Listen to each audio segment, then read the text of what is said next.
Welcome back to Rebooked, the show where we talk about the men and women slapping meat in the middle of square circles as far as the process. I am GB, and we are back, all in our original homes. Well, I mean, I was the only one that was out, really, but I'm finally I was out home. for one of them. Yeah, that's true. We had a bunch of kind of crisscrossing. And oh, yeah, there was one where Jake was away, too. Jake was in New York for a minute there. gosh. Yeah. Last month, we've kind of all been crisscrossing. Mm-hmm. So, yeah, we're back, and I got Boba. And I'm excited. All right. So, first things first. Mm-hmm. We always do our catch up. It's good to see you guys. It's good to be back in the United States. Are you awake, or is this like dream? Like, are you sleepwalking, GB, just going off instinct? I'm like I got like an hour before like the delirium really starts to hit. Yeah. You know? Like, so I married my friends this past Tuesday.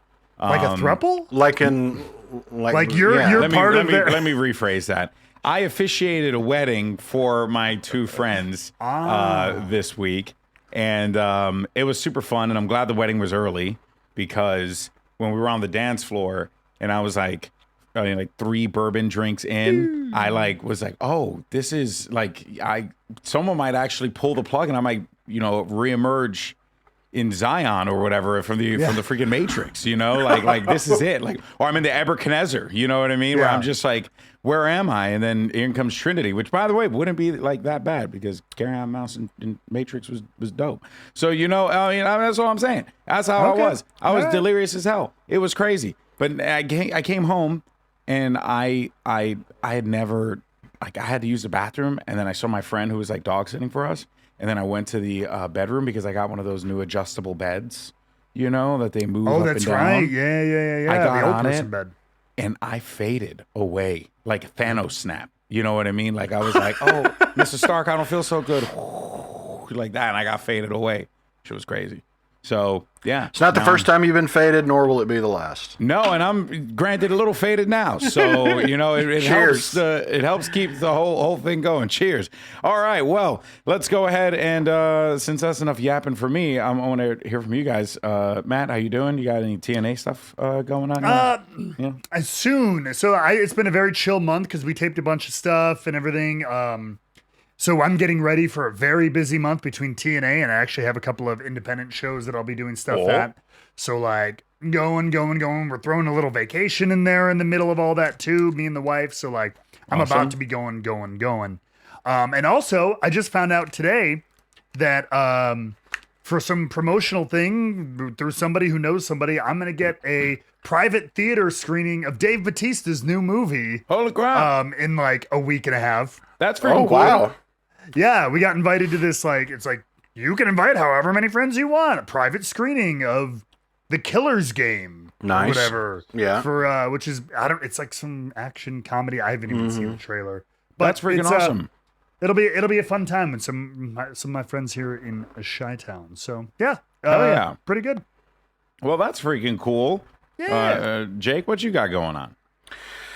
Man, not a whole lot. I'm just excited about this this big event this weekend in the UK. I know what you're talking about. Oh, Florida State, Georgia Tech. It's the first college football game of the season. Bitch. It's back. Oh man, Florida State, Georgia Tech in Dublin. That's the game. The game this year is in Dublin, which is pretty cool. Yeah, I mean, I'm happy for you. Last year was Notre Dame, and I forget who it was, but yeah, we're spreading. We're no longer spreading democracy. We're spreading the good word of American football. That's actually, it is kind of cool how. Sorry, my voice is a little scratchy, by the way, because I was singing a lot of Linkin Park and stuff. That's acceptable. I'll allow that. Yeah. It was a good day. We did some, it was like Millennial Hits 101. It was actually pretty funny. But people fuck with the Super Bowl out in the UK. Dude, they look at it as like the comical fiesta that it is. I am not a sports guy traditionally, but I've heard from friends and everything. There are rumblings, Jake, maybe of potentially British NFL franchises possibly on the horizon is like a serious talk.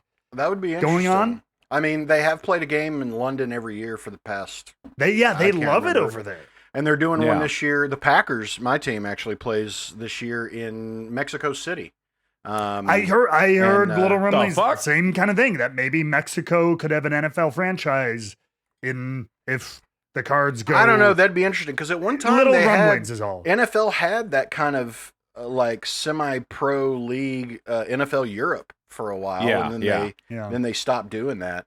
But they're trying to get more of a global reach. And can we point out too how much I love, like, Canada literally plays every other sport with us, but like when it comes to football, they're like, CFL, damn it. They're like, our shit. We're getting one extra person on the field, and our you are not ruining that for us. Yeah, exactly. We're not changing baseball, our ways. We'll play basketball with you. Yeah. We'll do all that, but you're not touching. You'll play hockey with us, but we're not. We're not playing football. But we're not abiding by your rules of football. Yeah. There's also the Australian Football League, right? Like that one is pretty wild as well. Isn't that just rugby?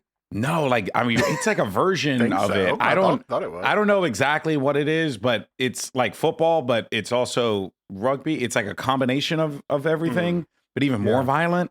Because like it need to be more violent. Arena League football. Oh, is it Arena League football? I don't remember what it is. Well, I mean, here in the U.S., there's Arena. There was Arena League, and for a while there was Arena League 2. Oh, and isn't the Rock's UFL, yeah. Mm-hmm. Yeah, so close to being a league for the extraterrestrials, you know? Hell yeah. UFL with the UFO. I like it. It was They're a joke that worked UAPs in now, my head. GB, but let's, he really is tired. I'm folks. so sorry. I didn't realize that Cassim was here to explain how things are with aliens. Unidentified aerial phenomena. Yes. Okay. Gee, dear Lord. UAP. But you know what? I respect them. I respect what they want to be called, and I'm an inclusive individual, so I got you guys. All right, well, let's go ahead and dive into some wrestling talk, shall we?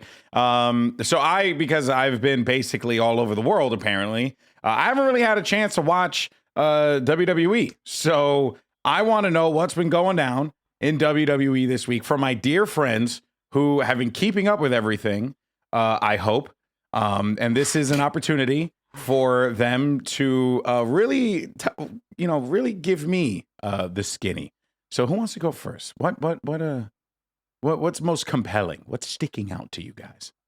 I mean, there's a lot going on. Yeah, there is a lot going on. We are in everything is pushing towards Bash in Berlin, as we kind of know. Mm-hmm. For me, though, again, just the TNA guy here on the panel, my eyes are firmly on the unstoppable Joe Hendry train. Oh, he's awesome. Yeah. So yeah, while there's a lot of Bash at Berlin stuff going on Raw and SmackDown, NXT, I mean, as he said, like when I first heard it, Joe Hendry kind of cutting the promo about like, I'll be here every week. I'm like, he'll probably every other week. Maybe he'll be out for, like WWE normally does, cycling people kind of in and out. Yeah. He's been front and center every single week. And this week wins the #1 contendership to the NXT title at No Mercy. A TNA guy fighting for the NXT world title against at an another NXT PLE. kind of former TNA guy. Yeah, that's true. So just cool. watching that and the consistency he's been able to keep, and the fervor he's able to keep in this crowd, both our crowds have an even hotter reaction to him because of everything. Just everybody, it's like up every place he goes, and he's lighting the indies he goes to on fire too. So he's been able to really carry his momentum, and I've liked watching him turn up from this gimmicky side that he does, and he's all about that and the slideshows and the songs.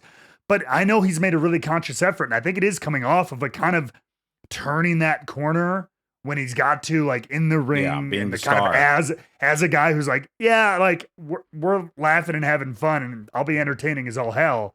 But you got to have that little bit of that John Cena side where it's like, but I'm also going to be the fighting babyface guy who's going to challenge for a title and believably do so. And So I think is he's that the finally story? in that spot? the story right now? It's just very straightforward. It's TNA guy wants NXT title right now.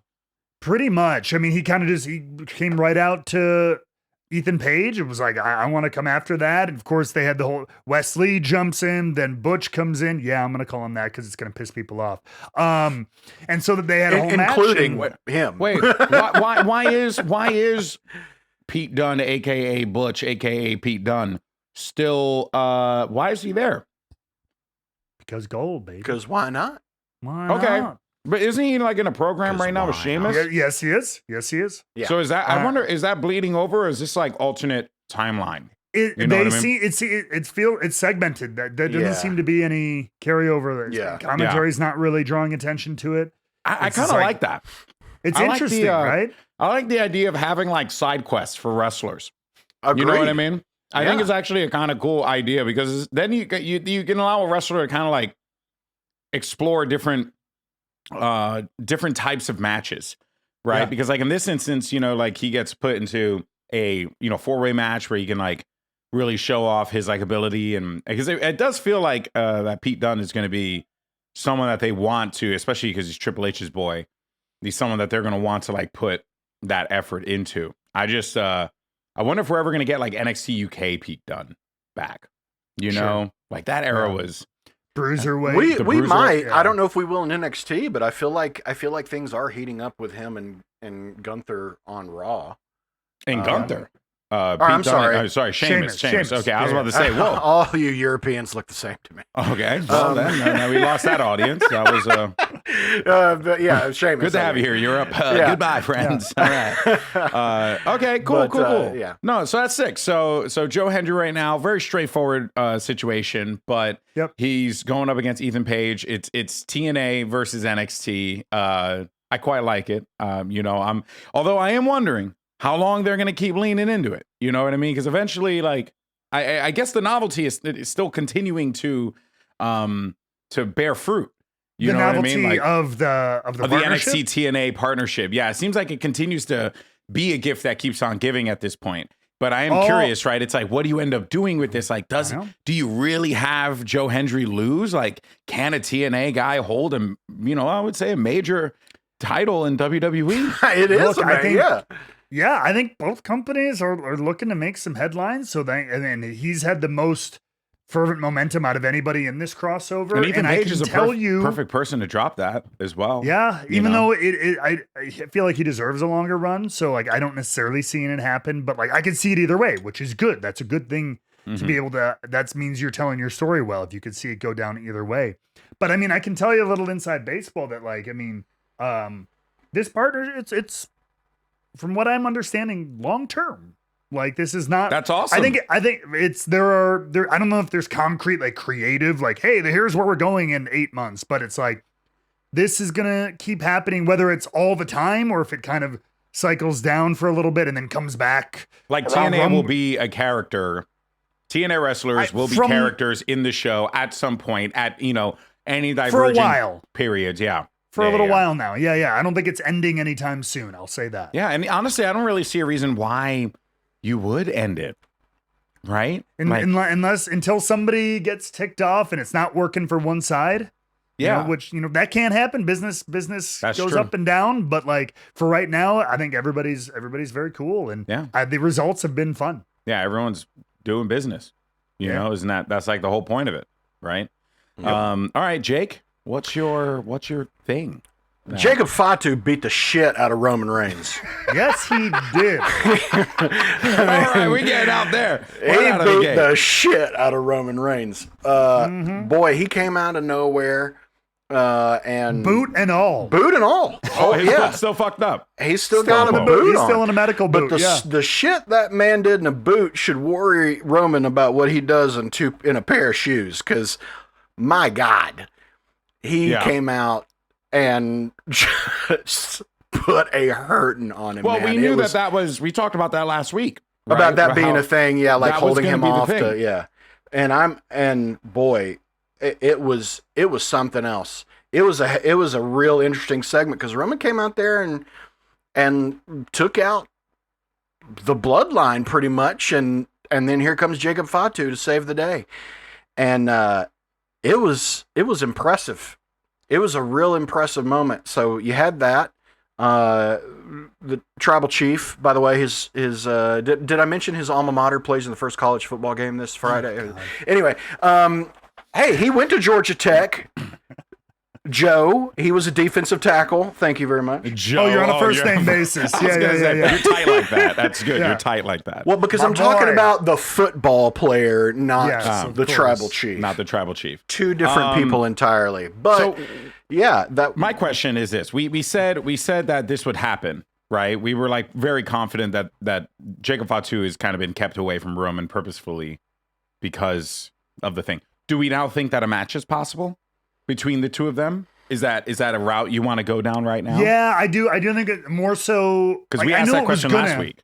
You know, and I think we all assumed it would happen. I think at the time we thought it would be drawn out a little longer and maybe get to like a pay-per-view match or something. Yeah. I don't know. At this point, does this feel good enough though? I guess. Does it feel good enough? Yet. Not yet. I feel like, but they're going to it earlier, but I still think I could see it happening on TV. I don't necessarily want it to. I mean, like, I could see us getting a match and then it end up being like, you know, obviously a disqualification. You know what finish, I mean? Yeah. Like, there's no world that does not happen at least once, right? At least, you know, my interpretation of it. Was that like? Ooh, I almost messed something up. Was that like the biggest thing this week? Has there been anything going on with the greatest storyline in all of WWE, Liv and Rhea currently? I mean, movement. I mean, of course, we have a mixed tag match at Bash in Berlin between the Terror Twins and Dom and Liv. Oh, that's perfect. That's perfect. Great. Yeah, and I think that'll be really good. It'll be interesting to see. What I'm really interested to see with that match is how far Hunter lets him go. Yeah. It's a good question. You know, it's very high profile, and as we like, I think it's the first like high profile mixed tag since Seth and Becky versus Lacey Evans and Baron Corbin. A lot of the other companies, and like I know we do it, they will allow some wrestling between the guys and girls. Yeah, and that was a very no thing under old powers. So something I'd be very curious. Does Rhea and Dom actually do some fighting? Well, that's what I'm thinking. They did a little bit right? This week, they got a little physical. Rhea laid some smackdown on him. Her and Damian kind of got physical with Dom. Just a little morsel, a little amuse-bouche, if you will. But I think so. I still think we're going to see a little bit of tap dancing around that. I think we're going to see a lot of cat and mouse stuff with Liv and Dom and with all of them. I think they're going to be chicken shit heels to the max. Yeah. I still, in my bones, and this is a great little like pit stop on the way, I think we're getting Dom in a shark cage or something to that effect.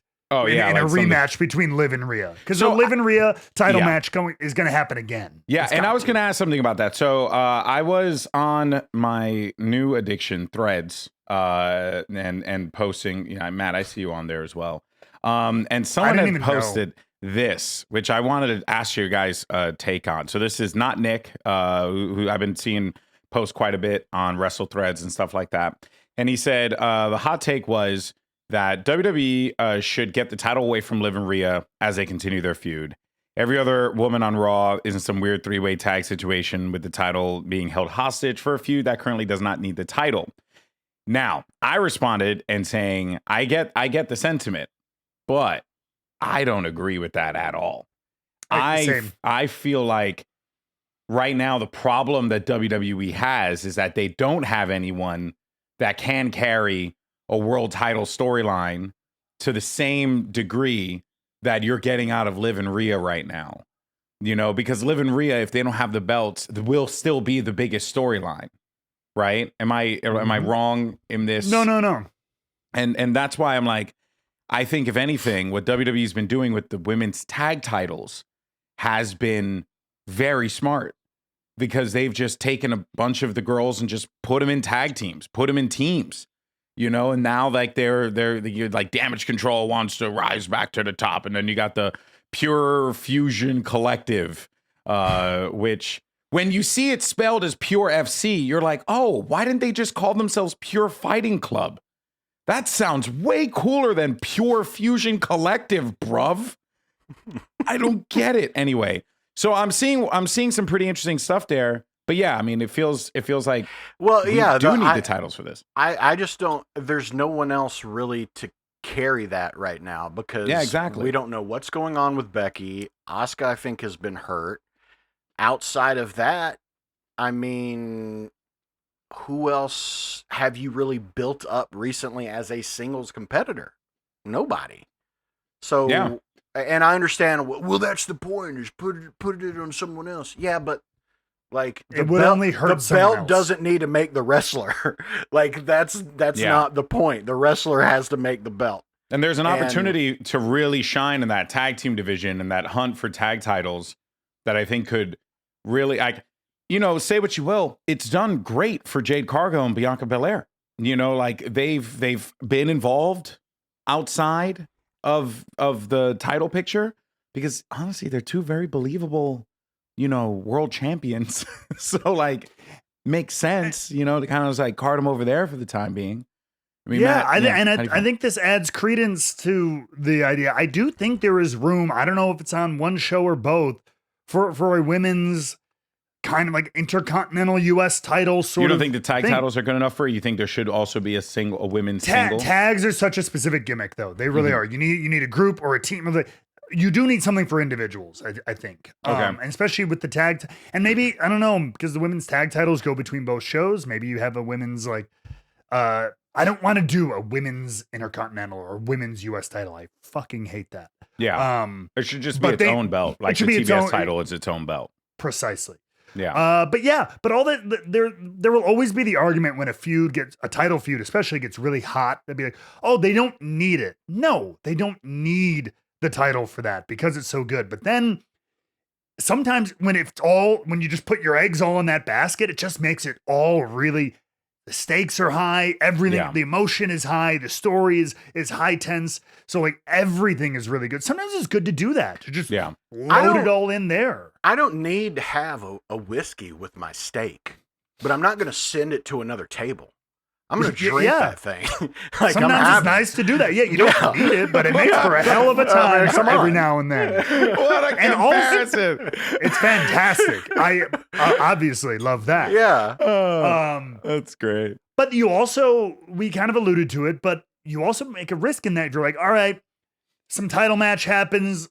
Liv loses it. Her and Rhea go off. One of the hottest feuds on Raw, and somebody wins the title. And now you risk potentially hurting that new champion. Yeah, maybe you're elevating a new talent, which is great, but then they're not going to get the attention at this time just because that is one of the hottest things going. It's going to outshine the title. And so may as well put all the spotlight on where it already is anyway. Yeah. And what I think is fascinating about this too is that when you look at one of the other big overarching stories that is also kind of taken over in the men's division, which is CM Punk and Drew, they have done the opposite of that. They have done a really good blood feud that does not need the title. And granted, some can argue the feud is definitely losing a little bit of steam and needs some more gas in the engine. But there's definitely a unique comparison there of how they're handling these narratives within their show to make sure that not everything feels so samey, because that is a problem that we've seen in the past where like storylines are very much like, I want to beat you because I'm better than you, I want to beat you because I'm better than you, and just like, great, men, women, don't matter who it is, it's the same story, not really all that compelling. Whereas like you have these like great overarching storylines, especially like with how it's affecting Judgment Day and how Judgment Day is evolving, and then how that affects Finn and how it affects JD, and so yada yada yada. So there's definitely really cool stuff there. And overall, I'm excited for Bash for Berlin, but we'll talk more about that on the next episode. Today, though, we're going to focus on AEW All In London. Already sold 50,000 tickets. Currently, they're going to have a big show out there. Happy for those guys. So let's go ahead and dive into the matches, shall we? Because there are a lot of good ones. And not all of these I have the cards for. Some of them I do, but we'll figure out which ones we missed. But here we are.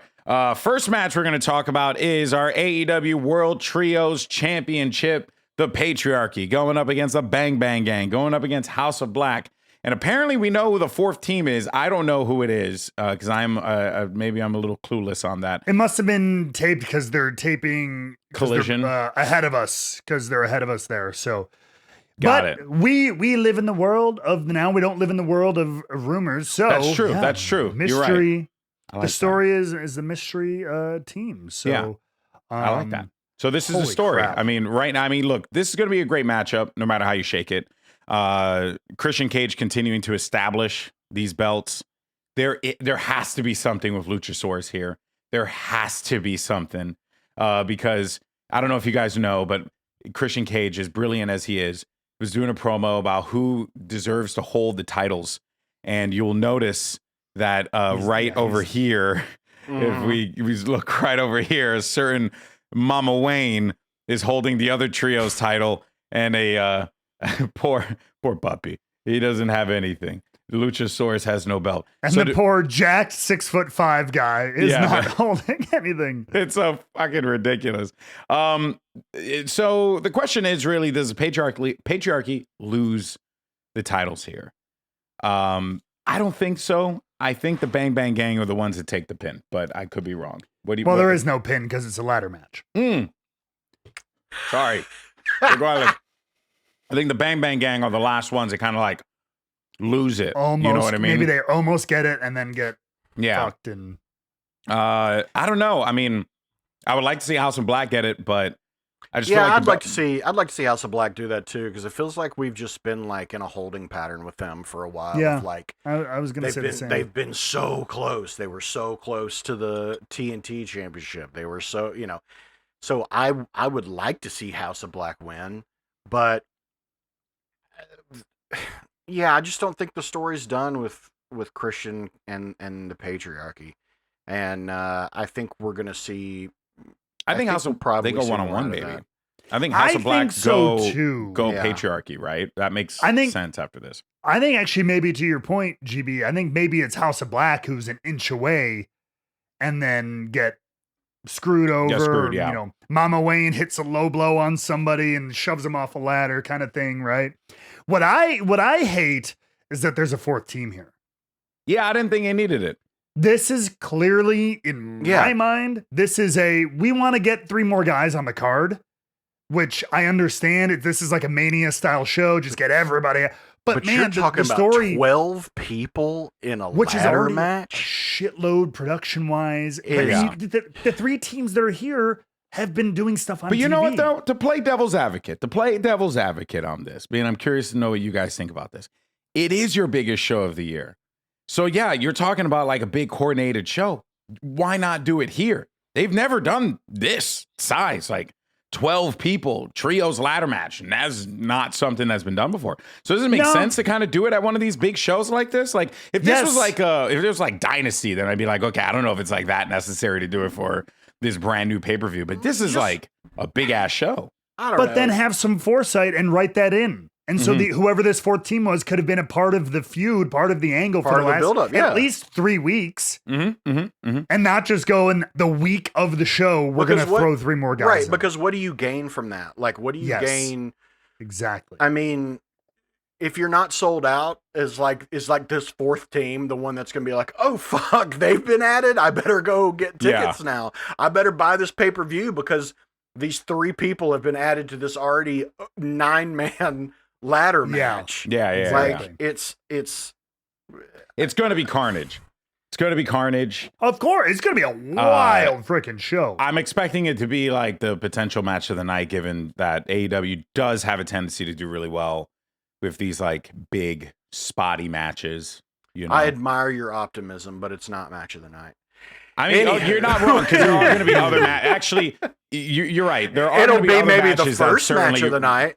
Yeah, it could be the first match of the night. That is true.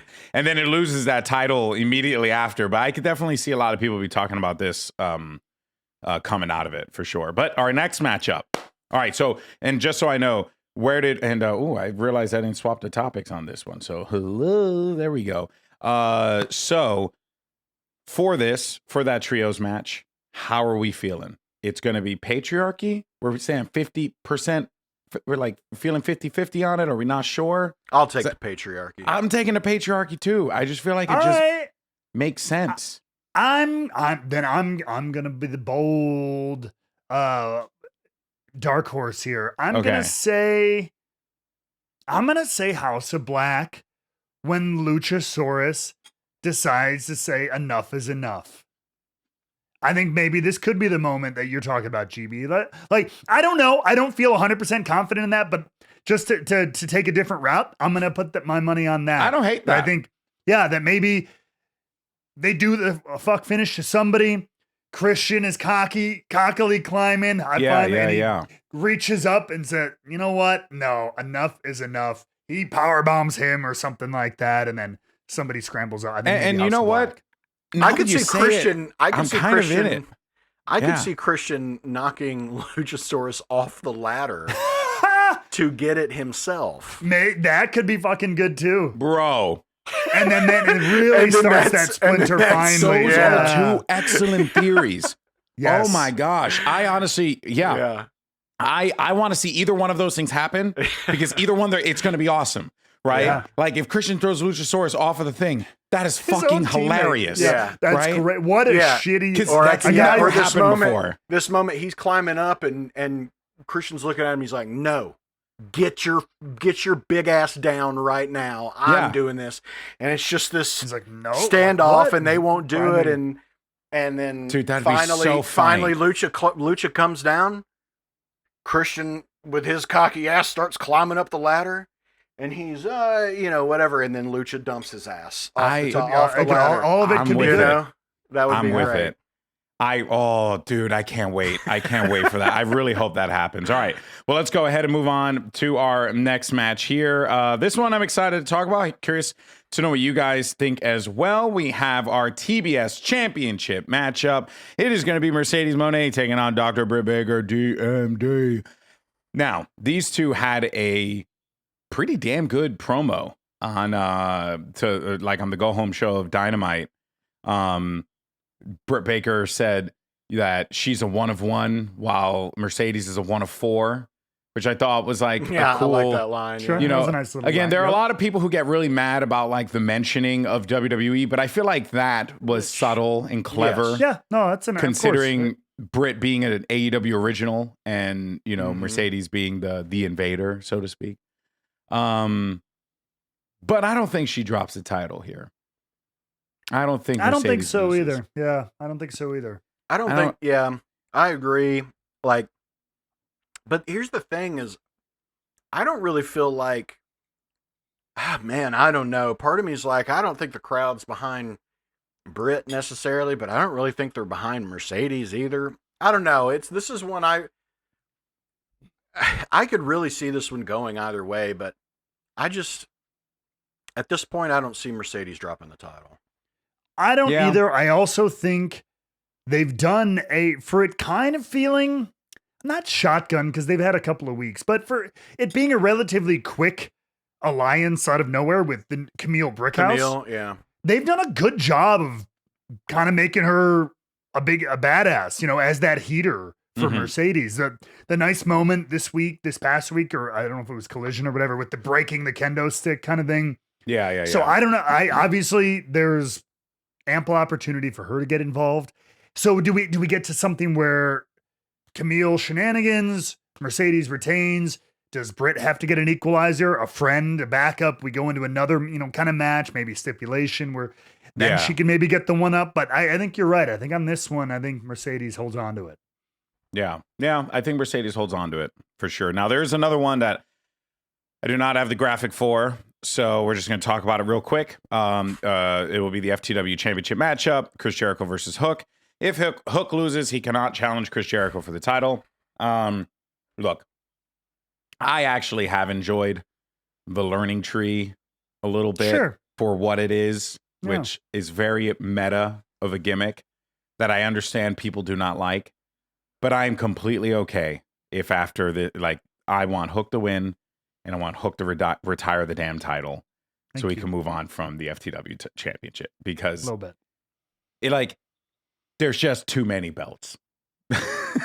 That's all it is. There's just too many singles titles. That's why Jericho's going to win. Ah, God damn it! I'm just sorry, but he's going to win. No. We can't. We are not going back. We're not going back. Okay, he's going to win. He's going to win, and then Jericho at some point will drop it to Big Bill, and that's when Hook gets his shot again. That's what's going to happen. You think Big Bill? I was thinking something like that. Good guy or something? Wait, what's happening here? Maybe at some point potentially. I mean, every group breaks up, right? Right. Every group splinters at some point. No, I had the same thought, Why do we form Jake. factions, Mr. Wayne? So we can split them. Split them up. Yeah. I guess you're right. I'm with you. Like, it's the classic, like, I'm just ready to move versus think. I want what you said, GB. I want that to happen. I want it to be kind of done. Yeah. I do though think Hook's kind of got to win the way they've been doing this feud. It's been very learning tree sided, which is very classic wrestling of like the heel, and so the babyface has to have their comeuppance moment. I feel like it's primed for that. But it's also Jericho. It's also Jericho. Like, draws a lot of attention and draws a lot of. The one thing that I want to see happen here is I don't want the learning tree to go away, right? I like the learning tree. I just don't care about the FTW championship because it's nothing about the belt. It's just the fact that there are too many belts on the show. Yes, this belt has a really good story, but the story has been going on for like a really long time now. So I'm cool to just move on. What I want to see happening is a learning tree getting to the trios division, because I think they would be an excellent bad guy in that division. Yeah, I love that. And then you have a very different team, and you have a team that can go up against the likes of like a House of Black, right? Where you have a Big Bill squaring up against a Brody King, right? You can get like a few more unique matches out of that. Yep. So I don't want to see the learning tree go away. I just want the FTW championship to just be sunsetted so that Hook can just become, an AEW wrestler who's challenging for belts and has his storylines not associated to his father. Maybe they'll just change that to the new international title. I don't know. We'll see. But I want to see Hook have a big moment in this matchup. The story's been pretty decent on this. Like, for what it's worth, this show is about wrestling storylines. And this one has had one of the most consistent stories. Yeah, it's been well featured and played up and everything. I'll give it to them. Yeah, I just hope they can culminate it and move on. Yeah, it's time to culminate it. It's time to send it home. Send it home. Hook's gonna have his big moment at Indie WrestleMania. So let's go ahead and do it. You know what I mean? Like, I think it's just time. It's just time to do it. Yeah. All right, moving on though. I would say Elite Mania rather. Because that's what this is, Elite Mania. All right, so next matchup, this one I'm excited for. It is going to be Jacques Perry versus Darby Allin in a coffin match. Dun, dun, dun. Like Nightmare and shit. Yeah. Like Nightmare. These guys are going to kill each other, right? I'm pretty sure that's what's going to happen. The coffin, that's not even a gimmick. That's just there for... That's a shoot. That's a shoot. We will need to transport a body. Production just was like, can we just to shorten cleanup time? Yeah, can we just put him in the box right out of the gate? So this way we don't have to wipe his carcass off of Wembley. Yeah. I don't think Jack Perry loses this match. I don't think it makes much sense. He just got a brand new belt that looks pretty freaking dope. And I like the fact that the TNT championship is being featured like this. I don't think Jack Perry loses. I mean, Darby Allin doesn't need to fight he doesn't need to win the TNT championship for like the 800th time. I agree with that. And from that perspective, from like a booking perspective, I agree. Jack Perry just kind of got it. I think he could do some cool stuff with it. I do love that the TNT title is also the title that's kind of been like that's the one you customize. Like there's been a couple guys like Miro had his own Yeah. like Bulgarian flag colored one. I think that's kind of a cool niche for Brody the TNT King. title. I'm sorry. Yeah. Brody Lee had Yeah. the purple one. Yep. You know, I think Yeah. it's kind of a cool niche for that. Not everybody has to do it, but like it's cool that it's that one. My issue would be though, I feel like the way, at least the last several weeks, the story's been told, I feel like Darby Allin has to win, or it was a lot that, or it's like this is one of those ones he was explained to like, sorry kid, this is all Jack Perry, because I don't like the heel challenging a babyface to their signature match and then winning. That should be a heel getting too big for his britches. He's beating him up. He's attacking him during his entrance. That's fair. He's being a real shithead. And then finally he says, fuck it. I'm going to beat you. I'm going to call you out in your own shit and I'm going to end you. Yeah. And then our heel loses and gets toppled because he got too big for his britches. So now it's been all Jack Perry the last couple of weeks. A couple of good promos from Darby, but it's been a lot of Jack Perry jumping in. And I always feel weird, especially when the heel champion is the one who throws out the challenge. Yeah. More often than not, it should be the fighting underneath babyface who says, I fucking But we want have been you. seeing different ways of getting to these points now, even on WWE side, right? Like with Damian Priest coming out and issuing the challenge to Seth Rollins and saying like, hey, I'm champion. I want to fight you here. As a right? babyface. But I was thinking he wasn't technically a babyface at that time. Yes, the story was dictating that was the direction that he was going, and we all very clearly saw it coming. But when he came out, that wasn't really the babyface Damian Priest that we've seen here and now. Right? Counter to the counter. Counter to counter to okay. All of that entire time was the goal was transitioning Damian Priest to a babyface in the eyes of the fan. Good point. So that was part of that process. But what if your intention here is to get a guy who has clearly displayed a willingness to be, like intense, like to fight. Like Jack Perry has not ran away from a fight, which I think he has been a dick this whole time. He has just been a complete asshole. And to be fair, also didn't quit when gasoline was poured on him. Yeah, that was the Young Bucks. If we're talking storyline, you know what I mean? Sure. So I'm not saying he's got to be a chicken shit. I'm not saying he has to be the begging off. But it's all when it's all one-sided. And like maybe it's an old school, maybe I'm an old head kind of thing. Like you challenge a babyface to their signature match and then beat them, especially when it's been kind of all one-sided for the heel as it is. Right. It feels a little bit odd. So that's where my I will say is the at. only real issue is that Darby was like in a bunch. He had like a lot of shit apparently, right? Like had to rehab a foot. Had to like fix something else. I don't know. The guy's like been breaking a little bit too much lately.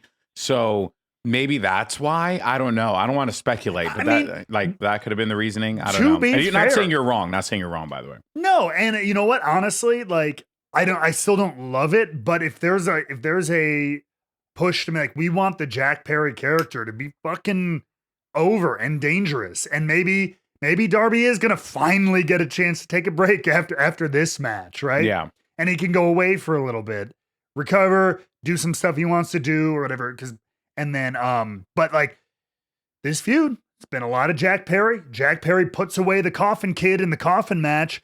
And now Jack Perry's a hell of a threat, and you've raised his stock. And maybe that's a little bit of the goal here. And if so, then I think it could be very effective. Yeah. The only reason I see him challenging him to something like, Jack's got something up his sleeve. He's thought of something that he doesn't think Darby has considered or has run through his mind, and Darby is incensed with rage and is blinded by it. It's something we've seen with storylines recently, with Punk and McIntyre. So I can very much see the same thing happening with Darby, where Jack's like, you know what? I want you to feel comfortable because I want you to feel like you're walking in and this is a home field advantage because this is your match.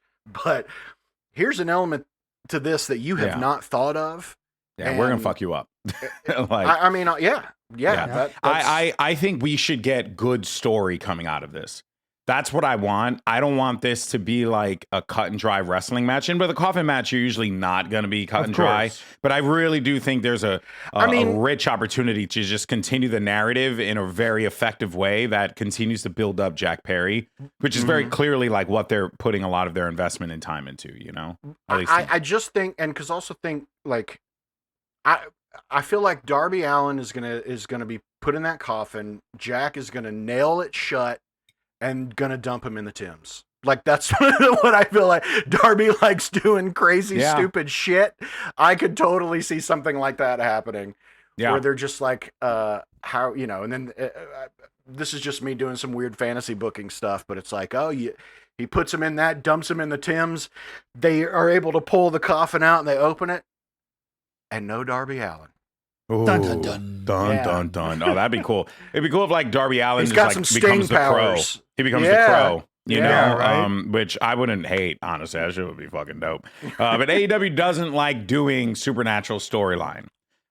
We have established that with Abaddon, unfortunately. They're not really into supernatural. But hey, never say never. Maybe there's an opportunity. That's right. All right. So we have a few matches that I don't have cards for. We'll start with our tag team title matchup here. Oh, it's only two. We have the Young Bucks versus FTR versus the Acclaim for the AEW World Tag Team Championship. Honestly, it's just time for the Bucks to drop the damn titles. So I don't care who wins. FTR, Acclaim, flip a freaking coin. I don't give a fuck. I think the one that makes the most sense here is Acclaimed. Might as well invest into your, you know, like your hot tag team. And the crowd's going to go nuts scissoring each other. So it'll be a lovely scissoring experience. But curious what you guys think. I think, do we all agree Bucks drop the titles? Right? I think so. I think so, because I like the idea of the dynamic of Jack with a title and them without it. Yeah. I feel like we're rising Jack to the top of the elite a little bit.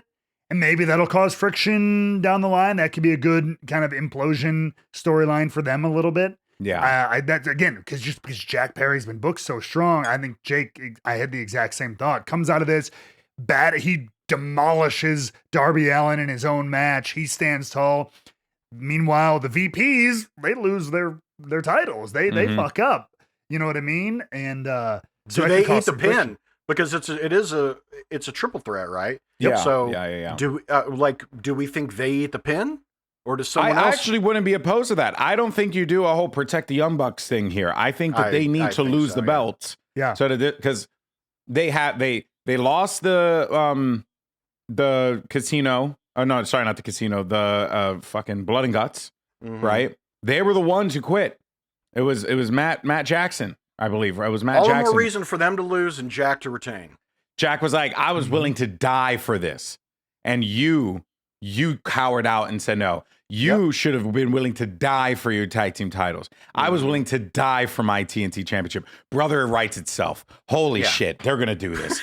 This is going to be good. Oh, man, I'm getting all giddy. This is quite exciting. Yeah, I think so. I think that would be the route that you go. I'll take the Acclaimed. I think they've been. I think that they've definitely been. I don't know. They've kind of found this new gear, this tougher gear, instead of just being the fun, let's scissor each other team, which I loved. But like, they've shown this new side of them that's like, no, let's fight.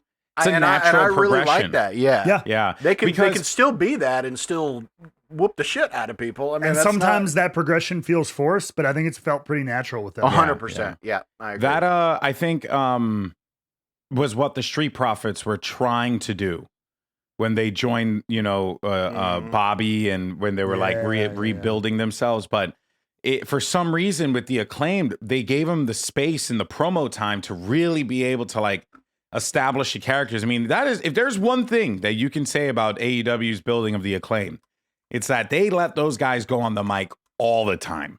Even if they're not wrestling, they're on the mic. One way or another, they're doing a promo. Like there are like three, if you count Billy, of the most featured guys on AEW, and it's pretty awesome. So I think it is time for the Acclaim to get that opportunity, and Wembley's a great place to do it. So, all right.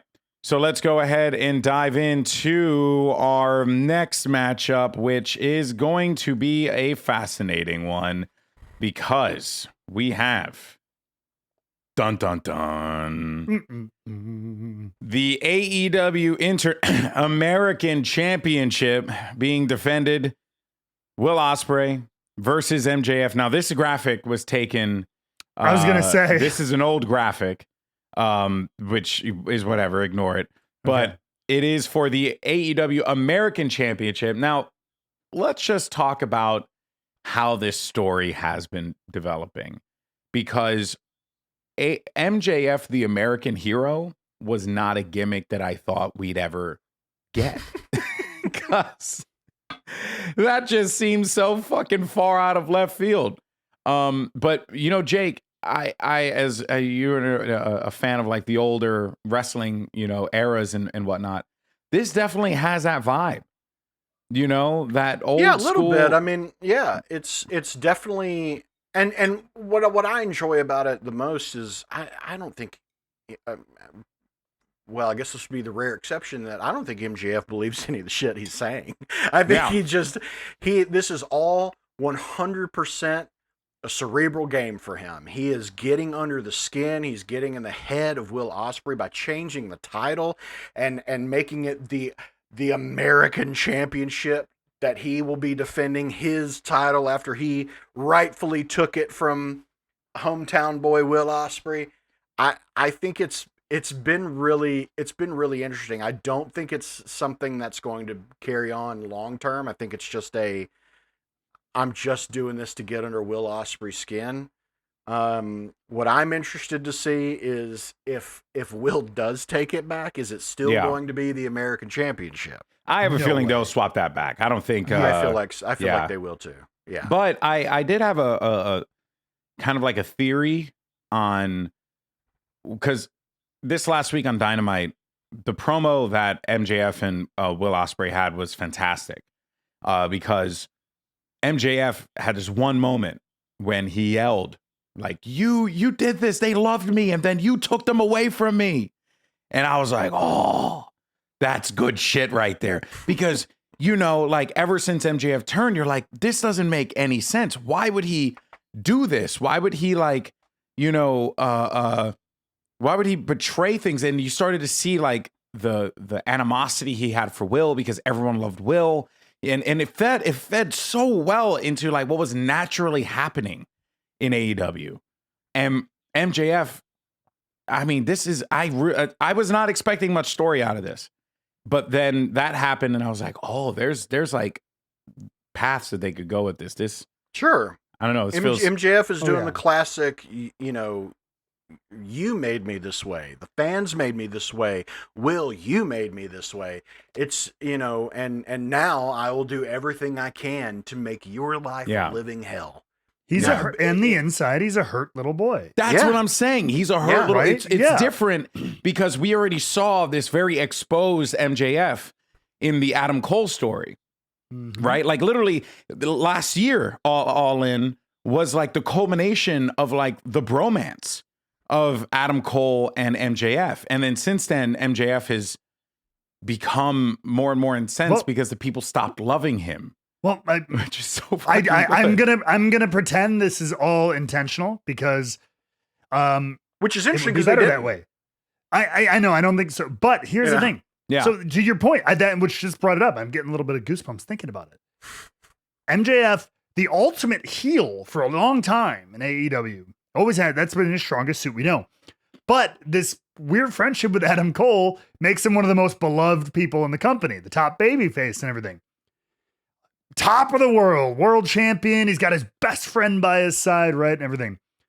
So over the next year, two things happen. His best friend, the one guy who changed who he was at the core, who brought out a different side, stabbed him in the back, sent him away. In the lamest way possible as well. Oh, 100%. Which I think 100%. Inadvertently was like not probably what they wanted, but it kind of works, you know, in the story. It was bad, but at the core of it, his best friend stabs him in the back. That leads him to losing his title. He goes away. He comes back. I lost my best friend, but at least I still have the people. And wait, when he comes back, where have the people gone? Where have all the people gone? They've gone looking up at Bruv over here. And I think, and MJF as a character, I think it does have its deep-seated insecurity. At least I like to think so. I think it makes it more interesting. Yeah, especially as all heels are. And so, so he lost his best friend. And then at least the support and adulation of the people, he thought on coming back, I thought I'd have that. Oh, and then this other guy comes in and takes all of that away in a wave. And so that little kid inside him that got to come out for a little bit is just crying. Mm-hmm. Yeah, he's taking his anger out. To quote someone we'll talk about later, fickle. Yeah. Fickle. The crowd is fickle. Yep. Yeah, it's true. And fuck the crowd. That's the lesson we're taking away today. Fuck them putos. No, but seriously, there is a lot of really, really cool directions. Like with most of these that they could take it. But I think MJF has been putting up some good work right now, and I think Will Ospreay's been perfect for him. I think they're gonna have another fucking banger. I'm sure. That will probably be match of the night until our next matchup, which will also be potential match of the night, which will be the AEW Women's World Champion, Timeless Toni Storm, going up against Mariah May. Oh, man. This matchup has had the build of all builds. It has been so well executed. And now we're finally going to get the match. I think we all know where this should go, but I'm just so excited for it. Matt, do you feel like Mariah May walks away new women's world champion? Not supremely. I think like Toni Storm has had it for a long time. It's incredible build for Mariah over this. The build and has been so much fun. The story, the promo, they've gotten all the physical nastiness with all the attacks from. I remember I said it felt a little repetitive, but peppering in the high theatrical vignettes that they've both done. And at first I thought Mariah, like I said, that weird flip, and then it felt forced. But the more I've seen them do it, I like it. I've really come to turn the corner on a lot of the things I was critiquing before. And so it's had the raw intensity, of physical intensity of a blood feud, but it's had the theatrics that belong in a Timeless Toni Storm feud. Man, I don't know. I'm not supremely confident in either one. I think maybe now it's like Toni has now a babyface run as champion. And this has been the culmination of that. But it also could be, Mariah's time. I don't know. I'm here for all of it. Jake, what about you? That's where I'm at. Give me Timeless Toni Storm. She is just basically. So you want her to hold on to this belt still after this? Do it. How long has she had it now? Has it been a year? When did she win? Did she win it after All In last year? She won after All In last year because she lost at All In.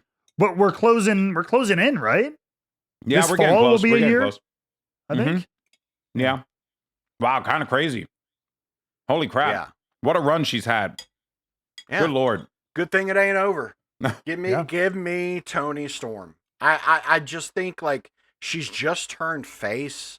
I think she's still very over, and there's still so much that she can do. Like, I don't know. I mean, I love Mariah May, and I love the stuff that she's done. It's been so very good, but like, for some reason, this doesn't feel like the time to take it off of Toni. I just don't think it is. I think that there's so many more things that you can do with her, and I think you can even circle back later to more with her and Mariah. And I think go for it. I think this will be this is really feeling like that Mariah has been stellar.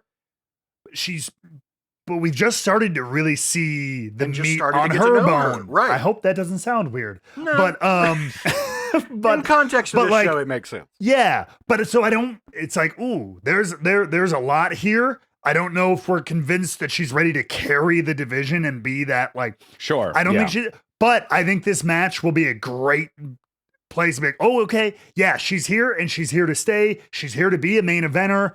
and a future champion. You know what I mean? Yeah. I think this will establish her as that role, but I don't think it's her time to take over that role yet. I'm with Jake on that. Yeah. Okay. All right. I was not expecting that. I thought we were on Team Mariah, but because I feel like Mariah's going to win.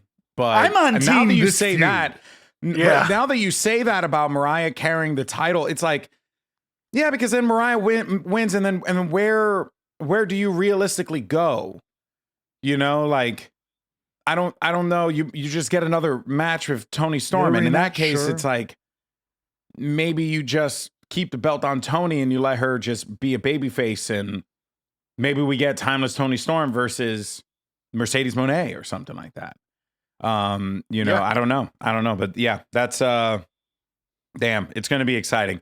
All right, so I think we caught pretty much every matchup. I'm going to see. Oh, we do have our Casino Gauntlet match. Winner gets an AEW World Championship match at All Out, I believe. I mean, 3 days after this one. Yeah. Hangman Adam Page is in it, so I think he's going to win. But that could also be an opportunity for a debuting individual. Who knows? You know, won't get into rumor and speculation. It's not what we do here. Could be. But, you know, maybe one and only. I don't know. We'll see. But our last match that we're going to yap about is going to be our AEW World Championship match between Swerve, Who's House Strickland, and Daniel, my God, Bryan Danielson. That's always a tough one for me. I'm glad I'm not a commentator at AEW because I would fuck that up one way or another. All right. I'd have a post-it right in front of the... This is not who you think it is. His actual name is this. All right. So we have talked about the build of this match.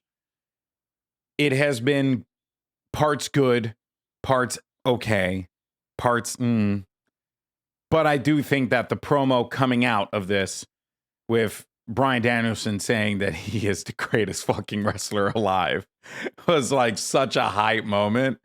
And it really does have me think that Danielson's going to win. And I actually think Danielson should win. But I don't know. This last week, you know, I don't know if it was the last episode or the episode before. We're like, it's been kind of like middling a little bit. It's been okay. Mm-hmm. But I will say this last week between Collision and then Dynamite, I think has ramped it up into gear pretty good, at least for me. Yeah. Listening to Brian's promo on Dynamite. And then also just Swerve's. I've loved that he's lean. We've talked about it before, but I love that he's, instead of trying to go like straight babyface, he's kind of leaned into that his nasty heel persona a little bit. Like he ain't fucking around. I like that. I'm glad he's not trying to be like, I'll see you out there, kid, or like, I'll earn your respect kind of thing. No. He's gonna put him down. The house call after the match with Yuta was pretty good. I might have missed. Was there a particular reason during the match with Yuta that Bryan was watching from the crowd as opposed to standing? Was that like a stipulation? Yeah, I don't know. I think maybe it was like to keep them away from each other or something like that. I agree. But it was a barricade. Like, if he's out there, he may as well just be on the floor in his corner. Right. I mean, it felt a little strange. But the getting in there, chasing off Swerve after he, was pounding the shit out of Yuta, the house call, knocking the fuck out of Danielson was great. Yeah. Swerve standing tall. And then, I just think this week really kicked it into gear, really pumped me up. And I'm with you, GB. Yeah. I was really feeling that maybe this was Bryan's it, but I think maybe he's been swerving us a little bit, no pun intended. And that I think he's still probably banged up, but I don't think he's as banged up as he's been putting out in the media, both on TV and in interviews. And I think he's going to get his swan song run with the title, and then he's going to put somebody over on his way out, in a few months' time or whatever. But I'm with you. I think Bryan wins. Damn. Jake, how do you feel? I'm very conflicted. Okay. I want to see I want to see Danielson win just because I want to see Danielson win. Because yeah, it's he deserves it. He's earned it. He should hold that. He should hold that title. He should hold that honor. But things don't always happen the way we wish they did in wrestling. Ain't that the truth? Now, here's something that I need some clarification on. Have they confirmed that the winner of the Casino Gauntlet has to take the match later? Or is it like a Money in the Bank type situation? Because what would be interesting is to see Bryan Danielson have his moment, only for it to be ruined by the brand new winner, Hangman Adam Page. That could be very interesting, but I don't know if that's possible. So yeah, because all I've heard is that it's for a match at a later date. That's all I've heard about the winner of the Casino Gauntlet. Yeah. So if that's a thing that like he can cash that in whenever he wants, that would be you've got my wheels turning. I mean, that would really put some heat on Hangman, because the whole thing too is like this feeling of like, well, is Swerve is technically a face, but he's leaning more into his heel tendencies here.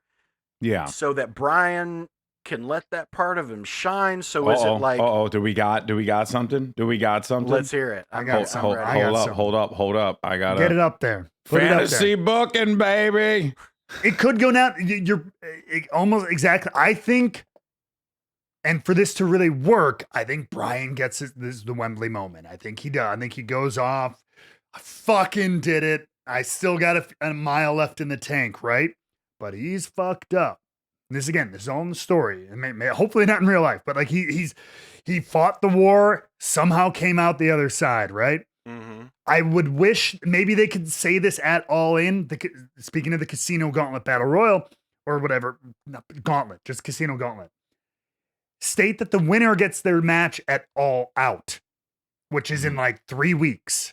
It's longer than last time, right? It's like 3 weeks or something like that. Yeah. It's like, but it's still pretty short. Yeah. Yeah. So Bryan, when he has his moment, boom, holy crap. Out of this, we can have a little bit of a course correct with Swerve back to babyface side of things. Like, fuck, man, you really are the best. You're still the fucking best. Little bit of a handshake there thing. Hangman Adam Page wins that gauntlet, and Bryan Danielson's career is, and then it All Out beats the ever-loving fucking tar out of Bryan Danielson, takes his title because Bryan's only had 2 weeks to recover from a war with Swerve Strickland. And Hangman Adam Page. And who knows what Hangman does in between all of that, right? Yeah, maybe he does some shit and murders. And this feels like something Bryan would want to do. Like, all right, I want my moment in front of my kids. I get to mark off the AEW World Title in my career, but put me right out 2 weeks later. Yeah, put somebody over really, really big. Hangman brutalizes and bloodies him. Now Swerve, who has this newfound extra love and respect for Bryan Danielson, is even more pissed off. Fuck you. Brother. I hated you before. I hate you even more now. Book the it. blood feud is back, and they go off it with a heel Hangman and a babyface Because Swerve. You know what? This is literally what they're doing with Damian Priest right now. Literally how they are taking a guy who was a bad guy for a long time, and then they were converting him over to being a good guy. And the difference was that Swerve had that, likable persona. He had that, je ne sais quoi, that like you want to cheer for him. But the thing is that they never really resolved the bad shit that he did. They kind of just said, he did some questionable things in the past. You know what I mean? But he's learned from his mistakes. But in comes the one man who knows that this dude is a bad guy, or at least in his mind, is a bad guy. And it's Lex Luthor and Superman. Lex Luthor believes that he is the hero of the story. He thinks that he is destroying an alien who is omnipotent and can destroy the human race. So Lex Luthor believes that he is actually doing the right thing. And this is how the greatest heals, as we keep saying, and you guys have said a million times, it's when they believe that they are the good guy. Oh, fuck, that is... Just put it in there. Put it in my veins. The other thing I could see too is since we've kind of talked about it, is we have that match earlier in the night with we don't even know what the order of the card is necessarily going to be, but we have Jack Perry, Darby Allin. Jack wins. Young Bucks lose. Hangman has won the gauntlet, and he's in the back, and he's like, "You guys are the VPs. Give me the match now. I want the match now." And they say, "Screw it. Go get us that fucking title, and you bring it back to the Elite." And they let him go. And then you get the brutalized Danielson, or fuck, dude. Now I'm even more excited for this fucking show. I was legitimately like, I knew it was going to be a good show, but just talking to you guys has gotten me. But see, here's the thing. It's I want to be clear. It's still going to be a great show. Even if they don't do this crazy shit, it's still going to be a great show. But if they did the crazy shit, oh my God. But the possibilities are there. About it. We'd be talking about it for weeks, man. And if anything, it would be the perfect build to All Out. Because you'd have Hangman with the title now, after just ending Danielson's career, taking the belt away from Swerve. Swerve now gets that, exactly what we said. Man, respect to, Danielson. Mm-hmm. He's a legend. He's the GOAT. It didn't deserve to go down way. And Swerve's too hurt to help Danielson in this moment when he goes out. Yeah. Sure. Dude, if they did that, oh, that'd be good. Because it's also like Drew. It's like Drew McIntyre at the Money in the Bank, right? Like, for weeks, we all believed that, oh, man, it could be LA Knight. Oh, it could maybe be like Jey Uso. You know what I mean? Can you imagine Jey Uso with the Money in the Bank briefcase? And then the last fucking week, they gave Drew that triple threat match. He wins it. And you're like, that motherfucker's winning the Money in the Bank. He's going to cash in that night. And he might be champion. And it didn't happen. But everything that we knew was going to happen happened. With the Casino Battle Royale, if you book that at the beginning of the show and then Hangman just beats the shit out of everyone because he's insane right now, right? You got yourself a mega heel. Yeah. Good. Like, whew. Fuck. That'd be good. Yeah. All right. It could be real good. All right. Well, you got it there, folks. That's AEW All In. We'll see. We'll see what happens. I am actually going to be around and probably watching it. So maybe, I don't know, maybe we do something on the Rebooked I might try channel. too. Yeah. Yeah. And I know my buddy Onset is going to be watching it as well. So we could probably set up a little graphic thing and we could just watch together if you guys are down. Yeah. But yeah, so it's going to be a great show. I'm really excited about it. So your question of the day is, what match are you most excited for at AEW All In? Sound off in the comment section down below, because we got some fucking bangers that are on the horizon potentially. And let's dive in though to everyone's favorite topic, the topic that everyone loves, that we yap about every single week. Our Rebooked 24/7 champion. I have mine. But I will wait if anyone doesn't have. I do. I have a very straightforward one. It's very demure. Demure. Isn't that a meme right now? Yeah. Because I have one too, actually. Can I do mine first before you do yours, if that's okay? Is yours funny? Because mine's really not. It's just like, I thought it was good. Heartwarming. That's what mine is. Right. Okay. I'm going to start off with a heartwarming one. Because you see,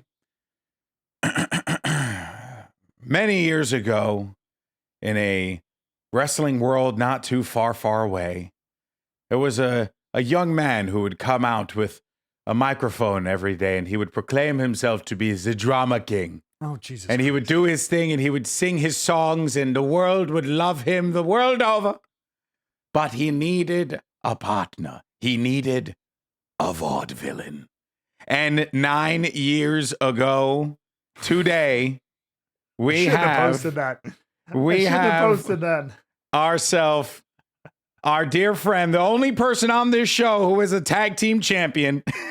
That is true. So my 24/7 championship would go to the 9-year anniversary of one Aiden English and Simon Gotch, the Vaudevillains, becoming the NXT tag team champions at TakeOver. I want to say it was Brooklyn. Was that Brooklyn? It was the first one. Yeah, that's right. I was there. I watched that. I watched that one live. That was Johnny Wrestling, right? I believe. No, which one was that one? Yeah, he was not there. Yeah. Who was the main event of that one? Was that that was Finn and Kevin? Never mind. I was not there for that one. I was there for Johnny Wrestling. That was I think that's the next year. I think. Yeah. But I did watch that one. I watched it on my television. So that is my Rebooked 24/7 champion. Suck it, Matt. Made you feel bad with love. Yeah, that's very sweet. Oh my goodness. Go for it. All right, Matt, you want to go now or Jake? Sure. Well, I'll turn my attention from one tall bald man to another.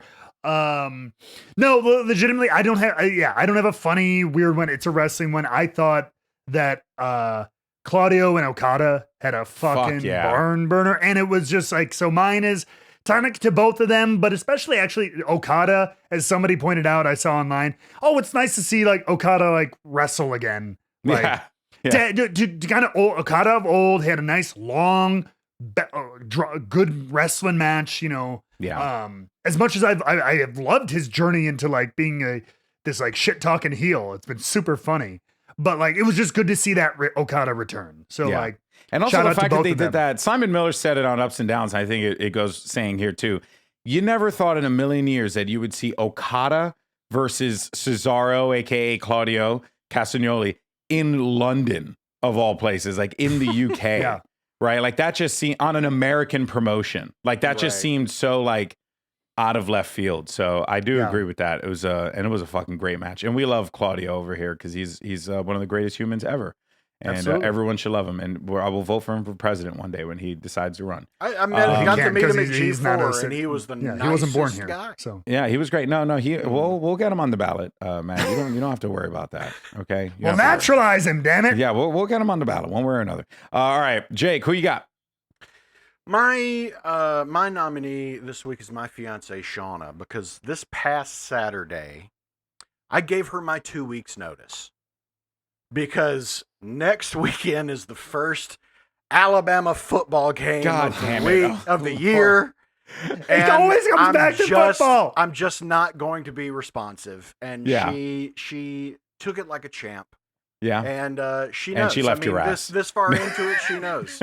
No, she was relieved that I wouldn't be bothering her quite so much for the next. That's fair. I'm sure she's got some games that she needs to catch up on, and some things that she probably wants to do. Look, she watches games with me. Oh my God. But I just said I might have some. Who does Alabama play first? Western Kentucky. Western Kentucky. We're about to beat that ass. That's what we're about to do. We are going to beat that ass. I'll tell you. I'm Western Alabama now. I cheer for Alabama. No, sorry, Alabama, not Western Alabama. How Alabama. dare you? Sorry, I don't know. I've never been over there, man. I don't fucking know. Shit, I'm from the Bronx. Goddamn. Like, there is a Western Alabama. I mean, there is a west side of the state. You're not. That is fair. That's fair. Yeah. But apparently you're playing West Kentucky, not all of Kentucky, just the west side. Correct. The Hilltoppers. Okay. Western Kentucky. The strangest mascot. Look up their mascot. It's an amorphous red blob. It's odd. Yeah. Okay. Yeah. Wait a minute. Give it a Google. Western Kentucky. Western Kentucky mascot. Hilltoppers. Yeah. Hill. No, just type in Western. Yeah, I think his name's Big Red. Let's see, Western. Oh my God, you were not wrong. I told you. Wait, I gotta find this picture. Yeah, when Big you Red. type it in, it's like almost impossible to find it. And they just give you Big Red, the gum. Yeah. And hold on, where the fuck? It's literally, what in the Satan is this? I told you. I'm sorry, but this is some evil ass shit right here. What is this? I told you. It's like a failed Muppet. Why is he standing like that? Fix your back. Oh my God. The man he has no spine. He's an amorphous blob. I told you. Kentucky, is this your personality in a nutshell? I mean, goodness gracious. He's the top of the hill, I guess. I don't know, because he just looks like a penis. Like, if we're being real. This shit is killing me. What is this? Oh, I'm fucking dead. Oh my God. Honestly, I want to give the fucking 24/7 championship to the Western Kentucky Blob. That's what I want to do. Let's do it. That's anything so that Mac can weasel his way out of this, the kind thing I was doing for him. You know so what? Congratulations. It's the only win they'll have the next 2 weeks, so I'll give it to them. The Western Congratulations. Kentucky, Big Red. To Big The Red. mascot. This abomination. This abomination of a human, of a creature, is your 24/7 champion of the week. Thumbs up across the board. Oh, my word. All right, folks. So that's going to do it for us here. We want to hear from you. Make sure you signed off. Let us know who you think is going to walk away as winners, losers of All In this Sunday. We'll be back. Normal schedule, I think. Actually, probably not, because I'm going to be in D.C. on Tuesday. For fuck's sake. We'll talk about So we'll talk about that later. I still got work, okay? So, fingers crossed, man. Hey, I'm riding this wave until they tell me I'm shit and I don't have a job anymore. So, I've fooled enough people into thinking I have talent. So we just got to continue to do this for as long as we possibly can. All right, folks. But yeah, so we'll figure out when next week goes up. Hopefully we'll try and aim for, like sometime in the middle of the week. But that is basically going to do it for us here. Join us on Discord. Let us know what you thought of this episode and all the other good stuff that's happening in the world of pro wrestling. And we'll catch you next time right here on Rebooked. See you later, folks. Peace.